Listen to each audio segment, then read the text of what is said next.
कालावधीमध्ये ज्या त्रुटी आढळल्या या त्रुटीचं निराकरण करण्यासाठी ही योजना परत आपल्याला लॉन्च करावी लागली आणि तिचं नाव आपण व्हीबीजी रामजी असं केलं.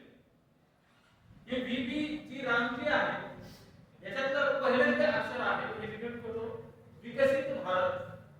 त्याच्यानंतर रोजगाराची गॅरंटी, गॅरंटी फॉर रोजगार आणि आजीविका मिशन, आणि दुसरं जे आहे ग्रामीण.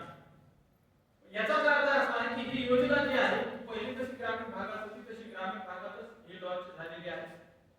ग्रामीण भागात होणार आहे, परंतु त्यासोबतच शहरीकरण असं विस्तारित झाल्यामुळे शहराच्या बाजूला जे उपकरण नगरपालिका किंवा ज्याला आपण नगरपंचायत म्हणतो अशा नगरपंचायतींना सुद्धा ही लागू होणार. ही जी योजना आहे ही नावातच इंडिकेट असं करते की त्याचं वैशिष्ट्य काय.